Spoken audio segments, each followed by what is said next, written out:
It's time again for another critique show. This is Behind the Shot.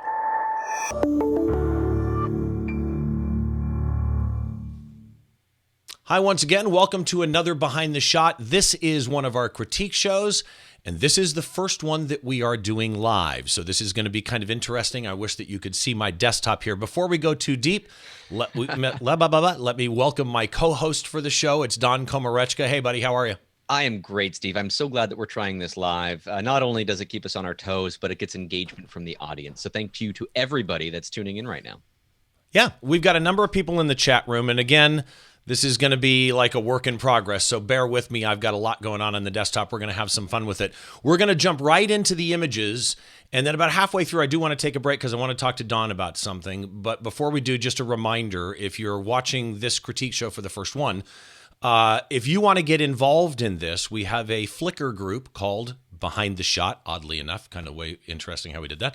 If you go over to Flickr, you can have the free account, you can have the paid account. However, I recommend you do the paid account.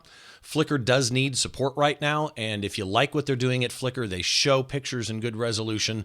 Support them, sign up for the pro account.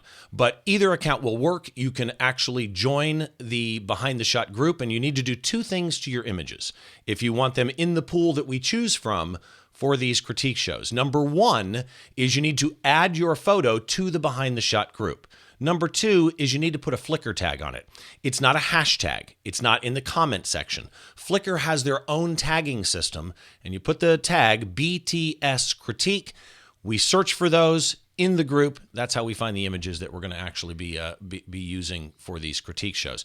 And with that in mind, I think that brings us up to the first image. You pick the images. So that you know, if you've never watched these before, we alternate. 1 week I'll pick the images, and the next show Don picks the images, and this time around Don picked the images. So I guess I'll go first on image number one.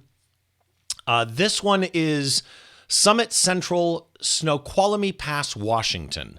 And this is an interesting image to me. I'm actually a skier. I love skiing. And there's a number of things I really like about this image. First of all, I love the ski resort feel.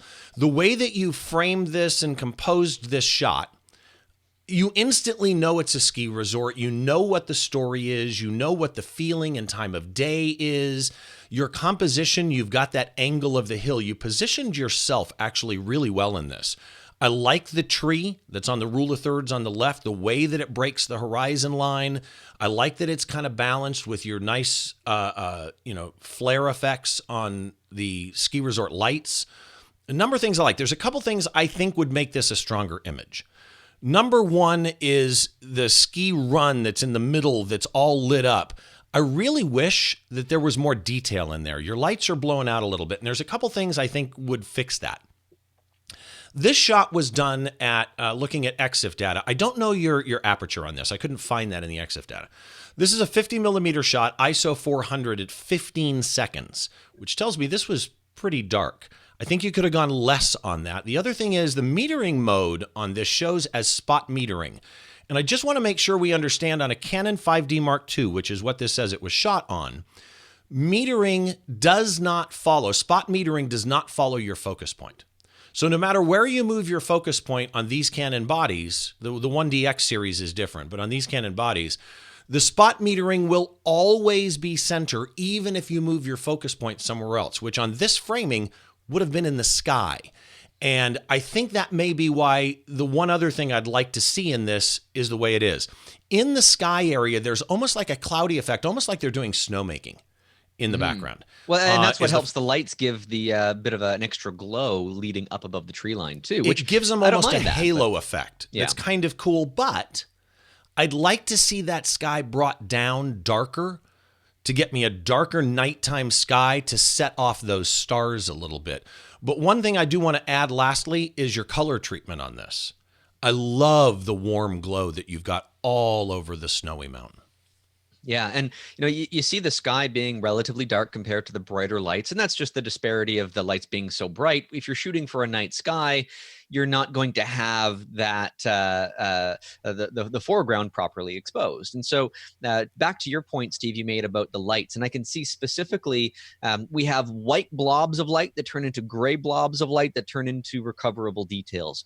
And that whenever you get that transition of that white to that amorphous gray blob, that is a problem for me that could be resolved by shooting this as an HDR. And I don't mean that you have to process it that way. But if you shoot this as a bracketed sequence of images, then you could have one image that's underexposed by maybe 2 stops and one overexposed by 2 stops. And the underexposed one, you'd be able to recover all of those details in those lights, at least you mean not a full HDR processing, but more stacking and masking. Put them in layers and use a layer mask to recover that. Right. Now, the issue then would be the brighter exposure would be like a 60-second exposure, and the stars would be blurring in the night sky. So maybe even if you're just doing these manually, intentionally underexposing one shot, having one at the exposure that you would like, again, probably a manual exposure at this point, not using spot metering, but then crank the ISO up a little bit, because, this was shot at ISO 400. This camera can handle much higher than that. I've shot with that same camera body doing nightscapes at ISO 3200. And if you were... easy. And if you were to recover more of the stars in a separate frame and paint that in, you would create a really interesting balance. You were all about having a dark night sky. I'm saying it could be even more interesting if the night sky just lit itself right up. I completely agree, because also, by the way, if you had more of those stars, it would offset that snow and the lights in the trees. Great choice. So you get to take image number 2 to start us out. And this one is Dall sheep, South Central Alaska.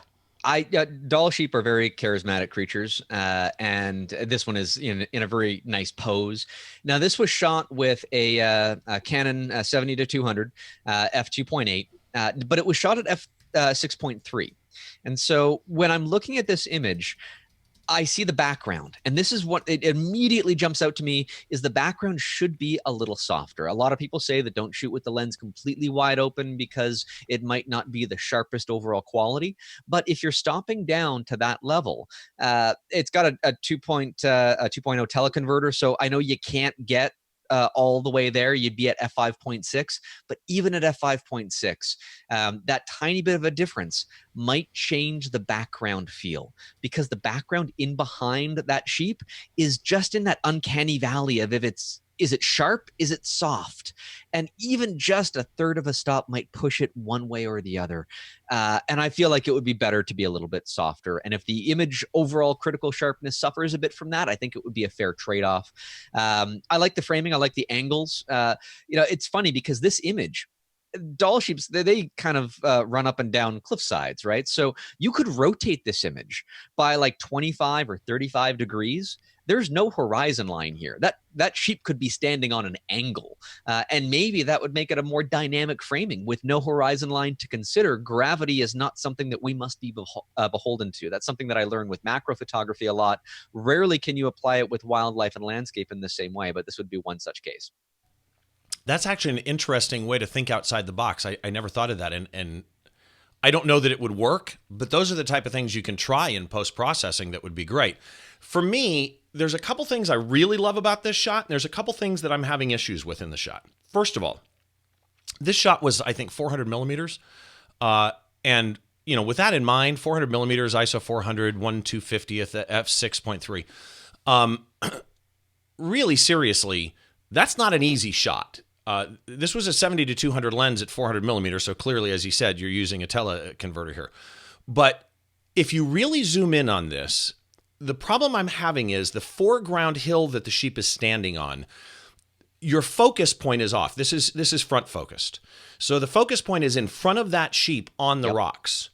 If you really look at this closely, the sheep is not in focus. And what's happening is, because those rocks are so sharp, the rocks in the background are brighter than the rocks in the front, but blurry, but drawing my eye because they're so much brighter.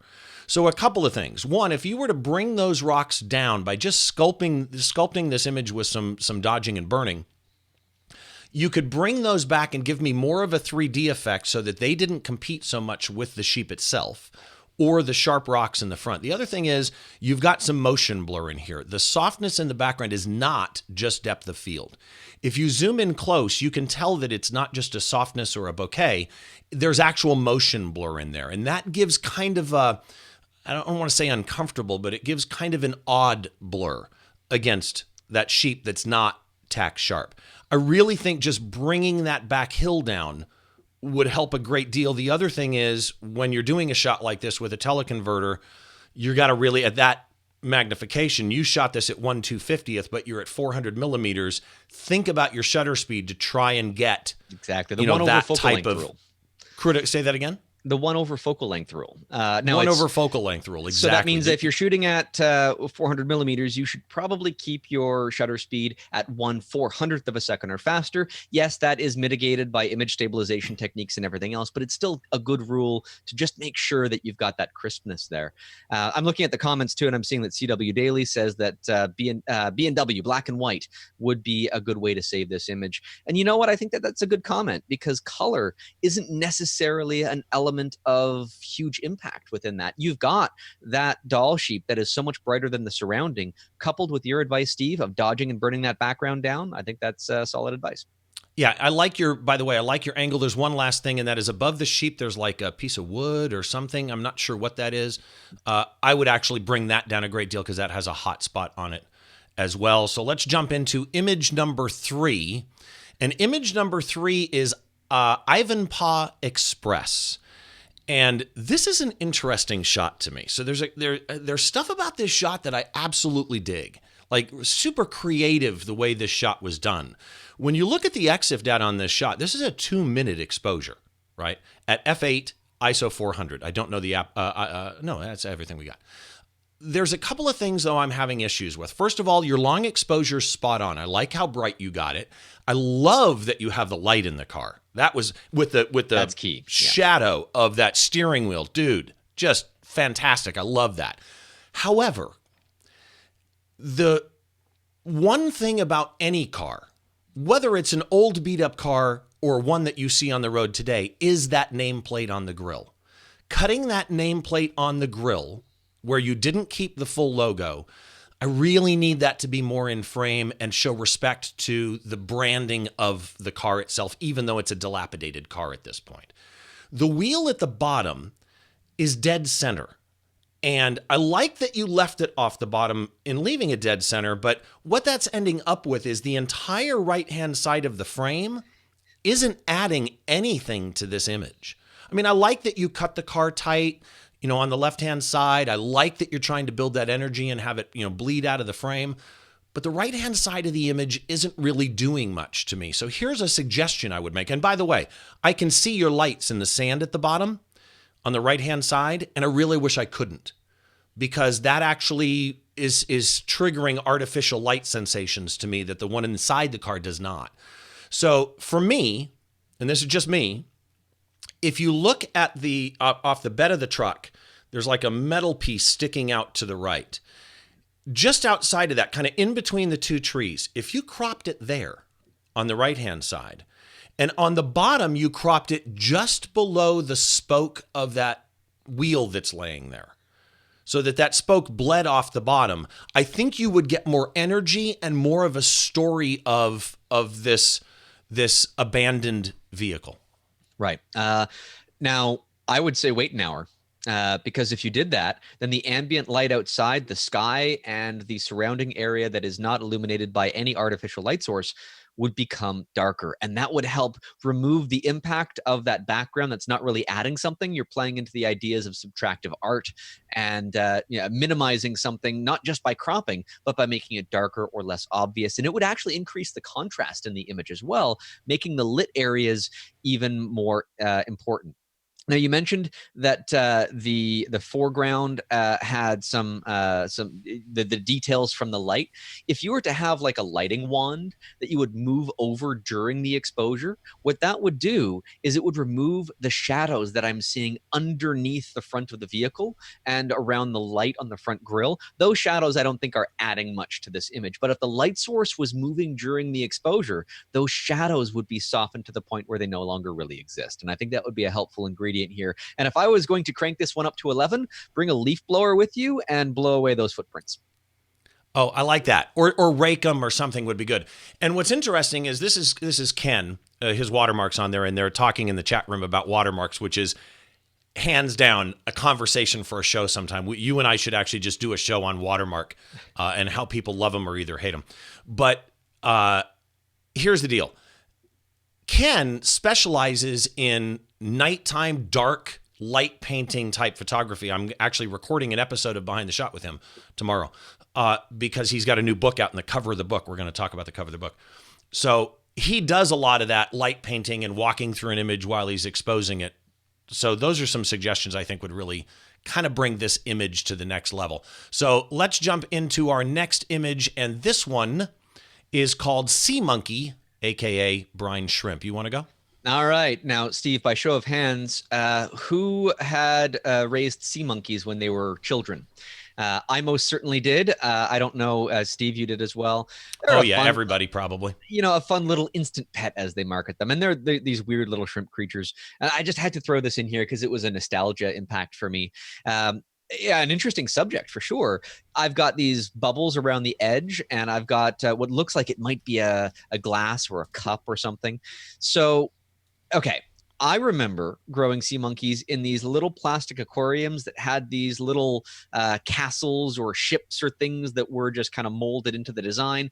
That was kind of the magic and the mystique of that. I'm not really seeing that here. Having something where this thing is floating around and being a dynamic ingredient in a larger environment could be great, possibly with backlighting, possibly with the fact that sea monkeys are very photosensitive. They will not like spaz out, but they'll become insanely reactive to a light source immediately as it's turned on. And so you could get some really interesting effects if you understand the behavior of that particular subject. In this case, it seems more like a subject in a petri dish kind of idea, which doesn't really tell me that childhood curiosity or show me that curiosity that I had when I was growing them myself. And I've never had the chance to shoot photos of these little critters. I wasn't a photographer back then, but it kind of makes me want to do that.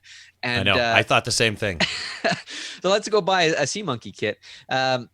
But I think that the subject itself is a really worthwhile one to continuously explore. This kind of an image has good focus and decent exposure, and that's hard to do just as a macro photography general technical element. But then you have to start thinking about what the story is, and I think that's what this image is primarily missing, is that story element. And how can you tell that? That could be a day's worth of thought to figure out the best story to tell. I completely agree with you. And okay, let me start here. Your colors in this, I absolutely love. I mean, I really do. The dark bottom left corner and the shading of different colors where the bubble line is. I really love what you've done with this. But here's the thing to me. While it's in focus pretty well, I wish that more of the shrimp was in focus. And the bubbles aren't tack sharp. I kind of wish they were, but I just want to throw something out there really quick. When I first saw this image in my head, I immediately went, I kind of wish the sea monkey wasn't there. Because if you took the sea monkey out, abstract, yeah. You see what I'm saying? If you took the sea monkey out, and in that case, you could go one of two ways. Those bubbles either tack sharp, and they're kind of like this weird dividing art, or they go into a really soft, blurry feel. This is the composition on this, the curved line coming down from the upper left to the lower rule of third. Like I say, the dark in the corner, the weird blotchy colors in the main back area. I would print this on metal and hang it on my wall. It would be a really cool piece of abstract art. The composition's great. I almost think the shrimp doesn't fit in it. But for what you're doing, I think that you did a good job of it. I think you're on to something. And like Don said, I really kind of makes me want to get a little kit and grow some sea monkeys and see what happens. I've got a 3-year-old daughter at home. She would love the experiment. So now that's more of an incentive for me to do it. One final thing on this image before we move on, Steve. I can see that the detail is kind of being pulled a little bit on the left side of the frame, getting a little bit obscured. That probably means that a close-up filter was used to take this image and not a general macro lens. And if a close-up filter was used, good on you for pushing your limits. But know that is one of the limitations of such filters. You know, it's interesting. Somebody made a comment, CW made a comment in the chat room that it feels like a snap, but that's fine. And that's actually a good point, right? Not everything is a portfolio image. Sometimes they're great images and you'll love to have them printed. Nothing wrong with that. And by the way, we've got Andre in the chat room as well. So hi and welcome. It's nice to have you here. In fact, for everybody, thanks for stopping by. Let's jump to the next one, and then we're going to take a break after this one and chat to Don a little bit about what he's been doing. This one is called Nuit Blanche, the Lunar Garden. And I don't even know where to start with this one, because when this image first came up, when I first saw that we were going to be critiquing this image, this was one that Don picked. There is so much in this shot that I absolutely love. Absolutely love it. The whole shot, pretty much. You kept, and okay, so let me say, this is a 5-second exposure, and you can see the ghosting in the people. They're holding a phone up. It's like a concert's happening. I don't know if you were on a tripod or not for that 5 seconds, but if you look past the curtain part around the round circle, you can see the truss of the stage setup or whatever that structure is in there. That truss is tack sharp. And the fact that you managed to keep the structure sharp, but get a 5-second ghosted, exposure on the people adds this just really cool, awesome story that I want to be a part of. It makes me want to know what they're doing. Your lines are all true. I don't know if you used perspective correction in this, but the top of the stage is right. The supports for the archway bridge that they're standing on are all pretty close to being even at the bottom. Not exactly, but close enough. And it may not be true. Here's where the more I looked at it, the more I thought about it.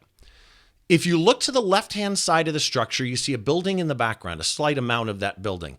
Well, you've got like 4 lights and then a black gap and then another light. I kind of like that. But you have more room on the right-hand side. And one of the things you have on the right-hand side, which may not be coming across the stream the way that I'm capturing these pictures for the stream, but there is a bright white light over there. Yep. That I don't think you need. Crop in and make it equidistant, symmetrical on the 2 sides. The other thing is, it depends what you're using the image for, but you did a 5-second exposure, so it's not that real to begin with. That light at the top, originally I liked it. The more I look at it, it's so bright, it's really distracting, and that would be so easy to clone out. I kind of would want to see it cloned out just to see what it did, and then I'd probably bring the crop down at the top. But overall, I love this shot. I look at that light at the top, Steve, and it feels over sharpened to me. I'm seeing some like weird artifacting right around some of the edges that I don't see in the rest of the frame. So even if I were to just soften it a bit, but do something with that part of the frame, I agree. Well, and let me interject. That's actually a really good point, because you did the long exposure, and really the feeling of this shot is this soft movement. Just like brightness draws your eye, that extreme sharpness there draws my eye.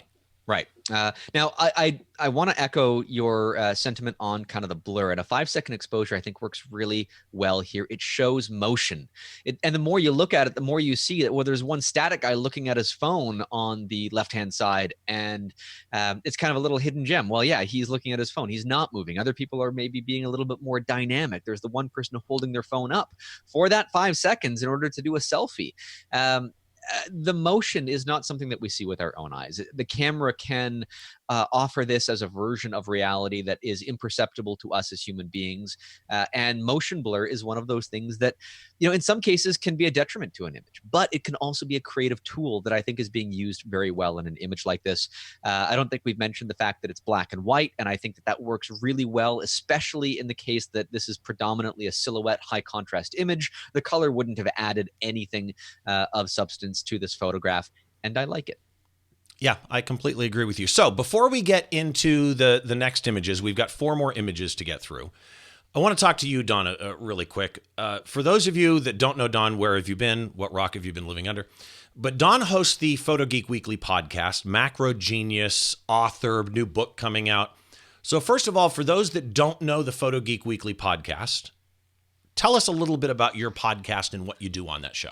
So every week, or as often as I can, we take 4 news stories on average from the stream of press releases and ethical dilemmas and everything that we can kind of dig up that's geeky about photography, not just about the tech. And we dive into it. We figure out what the ramifications are in those stories for the average photographer, what we should be looking at in terms of trends, where the industry is going, where technology is evolving, new uses for that technology. We just geek out. about photography on this podcast, and that can be found at photogeekweekly.com. But I also have a secondary podcast on that same platform called Inside the Lens. And earlier today, and I'm hoping to publish it today as we're recording this, was an episode that I recorded with Skip Cohen, who was formerly in the ranks at Polaroid and Hasselblad, as a wonderful person in the photographic industry. Today marks his 50th anniversary of being in this space, this photographic industry. So I had a great chat with him earlier today. Really excited to get that published, and you can find all of that at photogeekweekly.com. Yeah, Skip is actually, I'm looking forward to seeing him. He's going to be at WPPI later this month. And I'm looking forward to seeing him, and he's going to be out there with Larry from Platypod, and we're going to have some fun out there. Your book, what's the status on your book? I am working my butt off. And can off. people still order it? Of course. You can order that at skycrystals.ca, which was the name of my first book, but I've piggybacked the pre-orders for the new one there.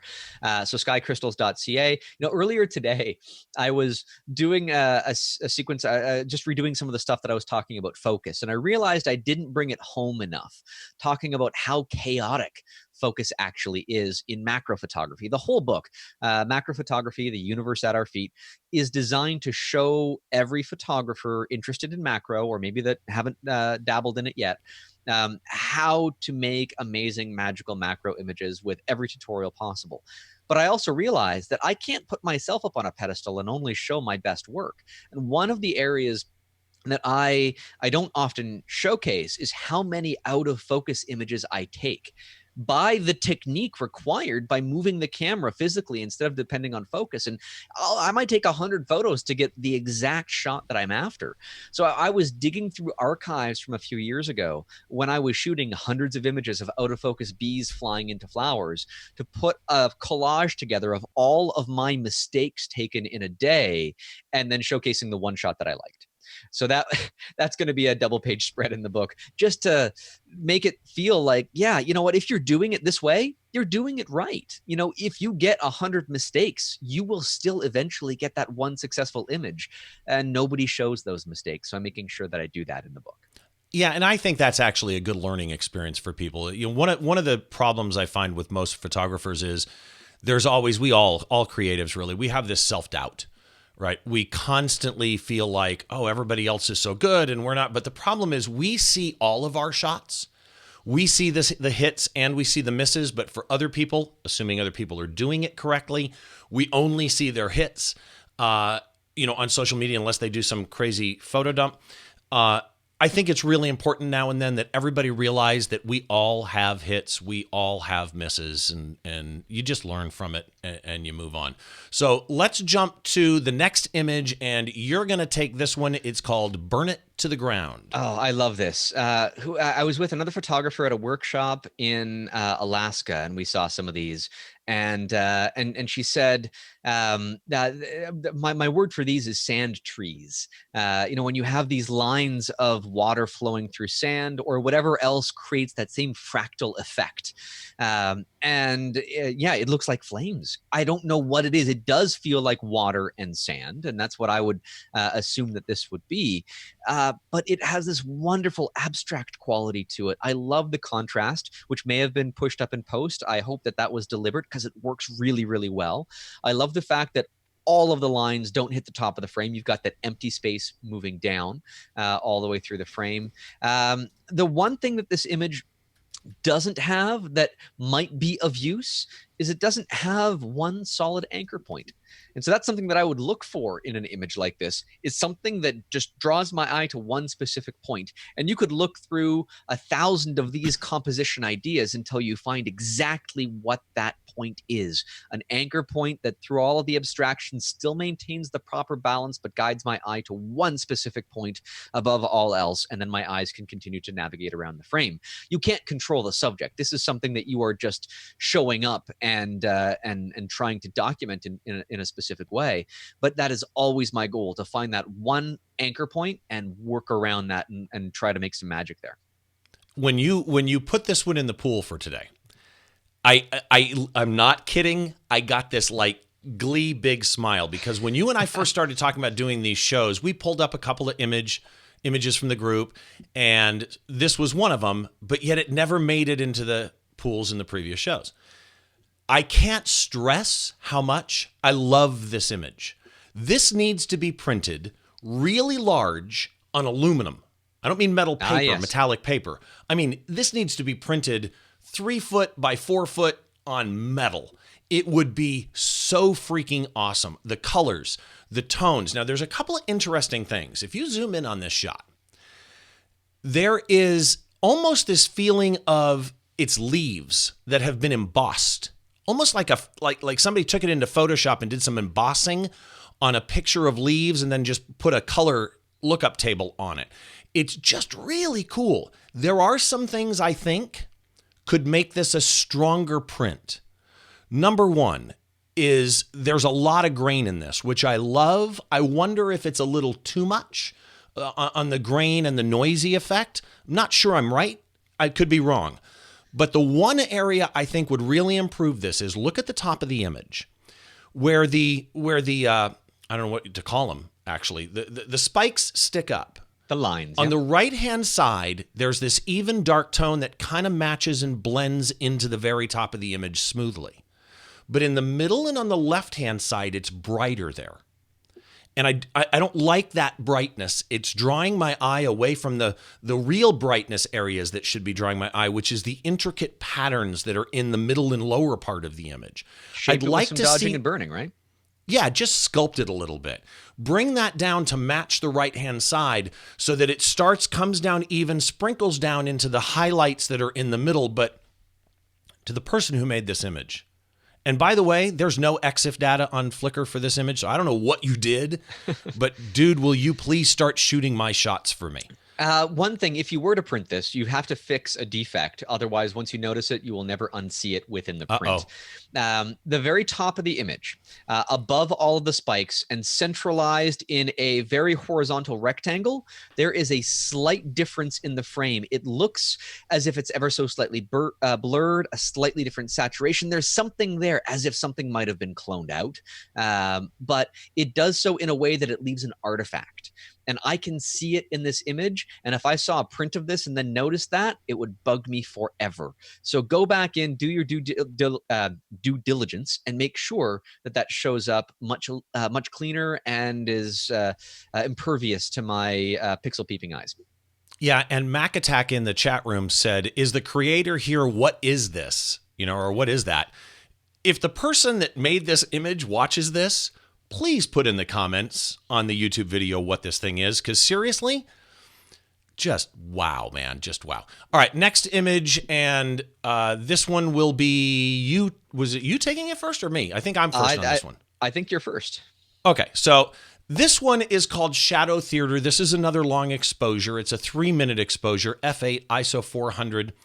And this is a 12 millimeter picture. And there's so much that I love about this. Again, for me, I really like when somebody does a long exposure and keeps the exposure right. Because so many people, they'll do a long exposure and they don't want to do it a million times. And there'll be some lights that are blown out and some lights that are just too hot, or some shadows that are muddied up and blackened up. And they don't want to do it again. And they just kind of go, okay, I'll live with it. And they try and fix it in post. This shot, I think, nailed it except for one area. Right outside the window at the bottom, that hot spot down there. Yep. It's too hot. I don't mind it being brighter. I like the light out there. I sense that there's a light. I can see vehicles out there. I dig that, right? It's just too hot there. But to counteract that, I love your treatment of the shadows inside the building. There's detail in the shadows. Again, I don't know that it's coming across the stream, but there is detail in most of those shadows. And where there isn't detail, there kind of shouldn't be. You've got great detail in the tarp that's on the floor. The wood texture is just awesome. Here's something that it may be intentional, okay? I understand that if it's intentional. There's a discomfort for me with the angle of the picture. I understand it's a fish, but your horizon line outside the right window is level, which means everything else is tilted way Dutch angle to the left. I kind of wish the corner vertical, like behind that floor lamp, between the floor lamp and the TV, I wish that corner vertical was vertical. so that both windows were slanted down to the sides a little bit. It would feel more balanced. But again, that as a creator, that may be the feeling you're trying to convey to me. Last thing, your color on this. I love your treatment and color on it. Just absolutely love it. Yeah, the greens on the TV. I mean, I wouldn't expect that, but I really like it. And I agree with everything you said, Steve. One thing that I think might be a missed opportunity here is either you do it as a composite of multiple frames or you do it all in one, but you have two lamps in this frame. You have one on the left of the TV, one on the right. Light them up. Put like Lytra torches or lume cubes or something inside those light fixtures just to make them spill light into the scene. I think that would be a really dynamic way to make these very much dead objects kind of come back to life in some way. And yeah, it might change the feel of the image, but I would have loved to see that type of idea explored here. The problem with that, though, is, just thinking out loud, in capturing abandoned places, that would take away that entire approach of this place is abandoned. Not necessarily. I mean, look at IKEA's famous lamp commercial. I mean, you get really emotive about that lamp that is put out onto the doorstep because it becomes an anthropomorphized item. And it worked incredibly well for IKEA. So I'm just thinking about that lamp commercial when I see these discarded lamps here. I can see that. I like what Mac Attack said in the chat room. It looks like a screenshot from Fallout. I love that game. Yeah, I totally see it. All right, so next one up is going to be you taking it, and this one is Wings of Light. Oh, and you've got a beautiful monarch on some flowers. I don't know what kind of flowers they are, but I love a good macro image that embodies a good background. And a background is one of those unsung heroes in macro photography. It has to complement the subject. It has to be, color complementary. And so you've got the orange of the butterfly and the greens and some purples in there in the background as well. Focus looks good. There's a tiny bit of motion blur in here. If I look at the EXIF data, it was at 1/3200th of a second. So maybe that's just noise or it's been excessively cropped in because it's hard to get that much motion blur within that. But to me, making this image sing, you've already got the story. You've got the focus. You've got great lines. You've got everything working in your favor here, with the exception of the butterfly isn't the brightest element in the frame. I think that if the butterfly was ever so slightly brighter, and you can do some creative editing to do that, but more importantly, to the right of the butterfly, just with a big soft brush, dab a bit of darkness, like a reduction of brightness or some burning in that area, just to make that part of the frame a little bit darker. Inherently, that will make the butterfly stand out more and be a much more viable anchor point within the frame. I do see some noise in the background. This is something that macro photography has quite a bit, especially when you're shooting at slightly higher ISOs. This was shot with a Canon Rebel T6i at ISO 800, so noise will start to crop in a little bit. But these images survive noise reduction algorithms very well. Crank that slider up a little bit, make that background feel a little bit softer so that I can't see the noise within that, and it'll be more conducive to the shapes of the subject itself. And let me add, noise reduction doesn't have to be global. The biggest problem people have with noise reduction, they do it and they don't like the effects, but it's because they did a global noise reduction slider. Do selective noise reduction. You don't have to do any noise reduction on that butterfly at all, just the background. So I'm going to echo everything that Don just said. Your colors in this, seriously, your processing, they're soft, they're subtle. You've got this wonderful bokeh in the background. Really, really well done. Your composition is nice, right? Where you put the butterfly, how much room you left at the top. So many people would have cropped that bright circle at the top, like in the middle or below it. I kind of like what you did with all of that. I might clone that one out, actually. That one does bother me the more that I look at it. But my point being, though, it is a circle. Even if it was darker, you didn't cut it in half. You kind of tried to keep the circle. And I like that. But I do agree, clone it from somewhere else would be good. But here's the thing. You've got to craft the light. This is clearly a 3D scene that feels two-dimensional. Yeah. So you need to craft the light and give me 3D. And for me, I'm only going to speak how I would do this. In Lightroom, you could use a radial filter. And one of the reasons, like when Aperture existed, I loved Aperture. But the reason I didn't like it was if I wanted to do exposure, highlights, dehaze, blacks, shadows, that was 5 different tools or whatever. You can do one radial filter that adjusts all of those.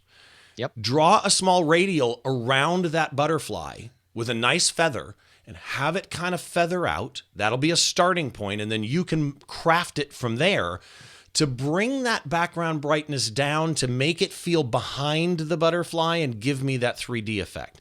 In doing that, I'd also personally take out the cobweb. There's a cobweb between the butterfly and the branch. If I saw the spider, the cobweb would be a good storytelling element, but without, you could always remove that. I would also say that in the field, how you could improve this, reflector. Add a little bit of light to the foreground. It'll light up the butterfly a little bit more and kind of rebalance the image, especially if it was a slightly warmer tone. It'll really accentuate those orange colors in there. But you can't get a butterfly to be cooperative. So this might have been that shot where you have that one opportunity, or maybe there was a whole cluster of them and you could stage the shot a little bit more directly. Whatever you can do, it's still a good shot and it can be improved from where it is. So I like it. Yeah, great shot. And by the way, the color harmony on this, just absolutely wonderful. I love that Stan said he raises monarchs so he cannot comment. He's a butterfly farmer, it sounds like. So, okay, last image. And this one. That's yours. Pull that one up. Boom. This is going to be our last image. And this one is called Only Flower in Bloom. And I want so badly to love this image. And there's a lot in this image, I think, that is the building blocks of some really great conceptual art, right? The minimalistic feel that you have here, where everything's this gray, and then you have this white flower. I love that. I love that you did black and white. Yep. And that you have the subtle gray palette to draw from. But the flower's blown out. That flower really, to me, can't be blown out because it's your subject, it's your story, is this lone wolf standing amongst everything else that hasn't bloomed yet. I need detail in that flower. That's number one. The foreground leaves, to me, are just too distracting. They're so blurry and so big. So to me, a slight angle change. So if you see where the stem of the white flower is going down behind a blurry one, if camera angle had shifted camera left to put that stem in between the gap, where I could see the full stem, that would give you, I think, an easier option to bring those flowers down in brightness so that they didn't make it difficult to separate this subject. Now let's look at your framing. I love the pano effect, right? I think it actually makes the image personally. But it's a pet peeve of mine that things that shouldn't be cut in half are cut in half. So on the left-hand side of the frame, you have half a flower. Cut inside that to the small one that has not bloomed yet. Cut in between those so that I can clearly see the full flower. On the right-hand side, the same issue. I wish the frame went a little more to the right so that I could see the whole flower on that side. Last but not least is, while I love the gray feel here, and there is pure black, I mean, if you look at it, it's there. It's not a lot. It feels very mid-tony. I kind of wish that it had more of a feel of 0 to 255, the full span of a histogram, because I think this image not only would support it, but I think it would really show it off well. Yeah, and I agree with everything that you said. You kind of stole my thunder on a couple of points there. Again, moving the camera physically, I think, is the biggest thing to help improve a shot like this. This was shot at 50 millimeters as well. And so an idea here, if possible, would be to get farther away from the subject. This is done with a prime lens. I understand that. But if you had a zoom lens and you had the ability to get the approximation of f1.8 on that. So if you were shooting at 100 millimeters at f2.8, you'd get a similar feel in terms of your depth of field. The longer your focal length, the shallower your depth, although there's a lot of factors in there we won't get into. The point is, if you could get a little bit further away, it would condense the distance between some of these flowers. And so if I could have that be a little bit closer together and specifically choose my little pocket of opening for that flower, as you mentioned, to have the stem go all the way down to its own leaves, but have everything else feel a little bit closer to it. I think that would help it feel more dynamic, as if these flowers are all kind of a family, and make them not feel quite as sparse as they currently are. And a longer focal length would help you get there as well. Interesting comments on this one, actually, in the chat. A number of people are saying the same thing, and that is, if you just move the camera left a little bit, maybe even subdue some of the greens a little bit, But who was it that said it? CW said shoot lower left. But Anders said, I'd love to see this from ground level and upwards a tad to the left. And CW said it needs more of an abyss feel. And that's really what I'm looking for, is you have this lone guy standing out there. Let me feel the loneliness of it a little more. And for that, I think it needs the separation we're talking about, which I think we all agree is kind of moved to the left a little bit. Here's a creative idea, Steve. What if, Okay. What if you were to take a flashlight that would have a conical beam that would shine down onto just that one flower? That would tell a story. You'd see the beam. Maybe you could have a fog machine so that you could even see it more. I was just going to say, you stick a hazer in there, that could be cool. Because then it's the only flower that's blooming because it's the only one in the spotlight. And because of that, you've just developed a very powerful narrative with this concept. And it gives you the ability then to bring the brightness down everywhere else to really make that guy stand out in the spotlight.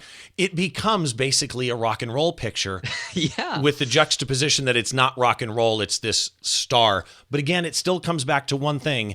That hot spot on the flower really is the first thing that just made me go, darn, there was so much potential there. If you've got this in RAW, see if that's recoverable, because I think it would help a great deal.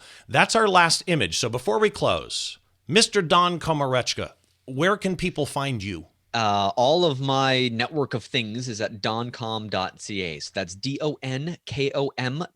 You can find me on Instagram and Facebook and Twitter and Flickr, of course, as well as links to my books and other resources, websites, podcasts. They are all there. And just a reminder, of course, my podcasts, they are at photogeekweekly.com. Yep, and I've been putting lower thirds up below you, also in the show notes down below the video and on the blog post. All your links are there as well, so you can go look at it at behindtheshot.tv. Quick reminder for you that these shows, the critique shows, these are only on YouTube, but the normal Behind the Shot show is available in your podcast app in both audio and video form. The website for the show is behindtheshot.tv, so you can head over there. If you want to find me anywhere, usually I'm either on Twitter or Instagram. On Facebook, I'm Steve Brazill Photography or Behind the Shot Podcast. I'm really just not there a ton. But on Twitter or Instagram, you can find me at Steve Brazill. It's like Brazil, but 2 L's. Or Behind the Shot TV is the podcast link. And I think that wraps it up. This was fun doing live. If you guys, and thank you, Melody, for the comment. She said, fun show. Thanks for tips on my photo. I'm dying to know which one yours was, though, now. You got to tell me which one it was. I think yours had the watermark on it. But to everybody, thank you for tuning in live. We're going to start doing these live, assuming that this worked well, and it looks like it did. Boris, thank you. CW, thanks for stopping by. Boris wants to know when the next one is. And I think Don and I right now, we're doing about once a month. Could increase, but you never know. Yep. So long as the feedback is good, I'm more than happy to do more of these, especially if we can push right to live, because it's less work for us to do that. And we want to work efficiently and not get bogged down with all the minutia of uploading and editing and everything. If this was good, beginning to end, let us know, or let us know how we can make it better. Yeah, exactly. Leave comments and do me a favor, subscribe to the YouTube channel and hit the bell. And also on the YouTube channel, please give this video a thumbs up if you like it. I'm going to say it. If you don't like it, I'm okay. Give a thumbs down. I'd prefer a thumbs up, but whatever it fits for you. I appreciate all the feedback. To everybody, thank you so much for watching. I'm going to go now and record with my buddy Don this week's Photo Geek Weekly podcast. So if you are not subscribed to Photo Geek Weekly, make sure that you go do that, because we got an episode coming up later this week, and each and every week he has fantastic guests. That does it for the live episode of Image Critiques here on Behind the Shot. I'm Steve Brazill. We'll see you on the next show.